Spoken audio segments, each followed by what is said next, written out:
A letter to Mori. Dear Cousin Mori, what the hell? The first thing I hear from Grand Hall is a cackling laughter from the children over by what I quickly found out was your farming flood zone. Uh, there were giggles from the children eyeing the levers, but the mad laughter was from the kid trapped in the flood zone. After the rescue, I came to notice just how many God's damned children there are here. They nearly outnumber the working adults. No wonder it smells like hot and heavy beards down here. Uh, we don't even have a shrine or temple to a fertility deity. Kind of surprising. These kids should be playing make believe with toy dragons, not locking each other in waterworks, because they've been hauling stones. I did change the child labor guidelines after this debacle. They no longer haul stones, water, or the dead. The guidelines for children labor gave them clearance to haul refuse and the dead, Maury. Surely you can't remember hauling bodies as a tyke. I just remember trying to find the I just remember trying to find the heaviest dice to throw at each other's genitals. I don't know where you got that iron one, but that thing hurt. But enough about that. Uh, I took a quick tour and found several things that needed immediate attention. We hardly had enough bedrooms, and we had no dormitory for the interim until we make more furnishings. Uh, I set the miners to dig out more of the crafters. Hang on. I set the miners to dig out more and the crafters to work on bedroom sets. And what the heck, Maury? There was one room where the wall was laden with gems, but they were just smoothed over with the rest of the wall. I found gems just sticking out of walls all over the place. I had to get those out and cut with haste. What were you planning to trade with? Children? I mean, fair. We could trade off the friggin' bone twins. If I were a goblin, I'd say they were a blessing. Um, Circling back, I did wind up finally finishing the waterworks in late summer. There were a few key walls missing to put in and some gems to extract before pulling the plug, but that got done fast enough. So we finally have a full cistern for the well and farmable silt left on the flood zone. I was still worried about the water flooding up from the well, but the children pulling the levers did a fine in cutting the flow before it came to pass. Before I go further, let me address the entrance. It is an abomination, a cursed bottleneck to our lovely halls. The workers and even the children refuse to tend to the animals on the surface. They wouldn't even repair the ramp after the damage of pulling out the gems caused. I had to nearly mine the ramp wider myself, Maury. Take the damn pick and lead by example. Even after the ramp was improved and traversable, they still feared the death box of unstable walls at the top. I tore that thing down myself as well. I widened it, built it back up, put in a few meager defensible fortifications on it. It was still cursed. The roof refused to be built. Had to bribe the children with toys and sharp objects.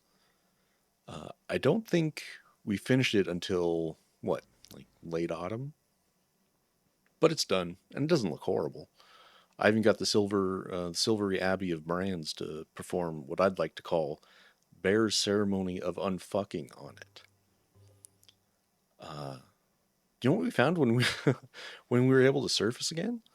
A dead elf and its dead pack animal, Maury.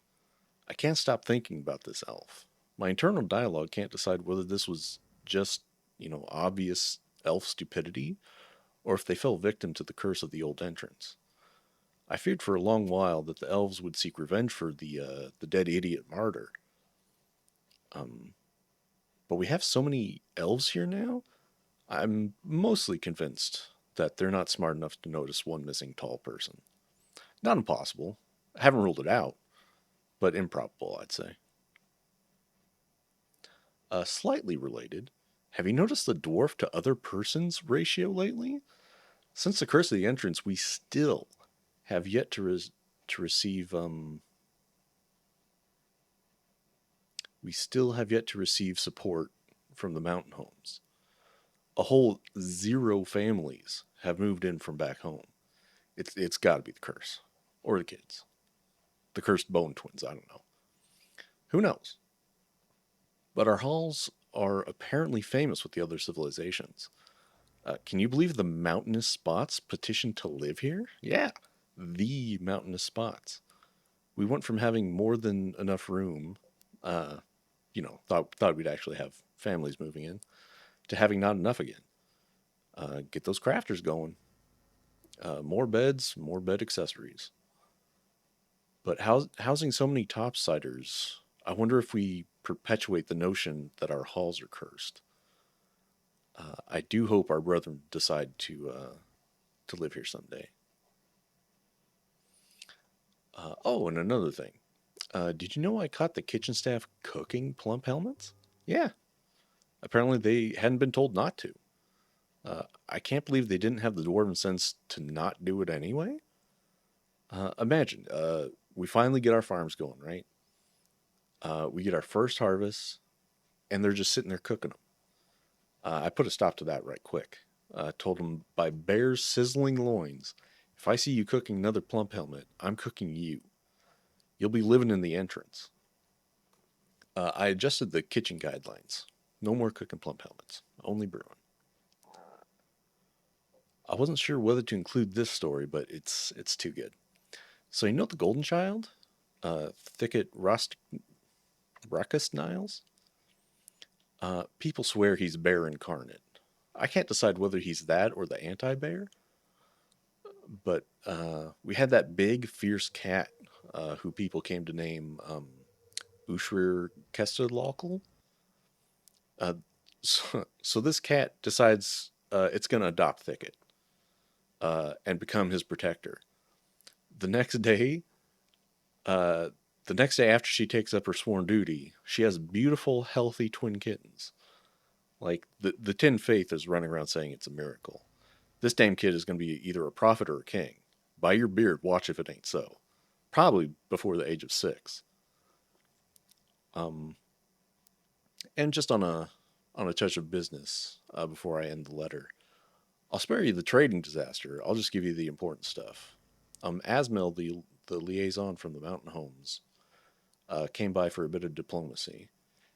He asked if we were to request any goods from their next visit, so uh, I requested leather, seeds, picks, plaster for the hospital, and an assortment of fowl.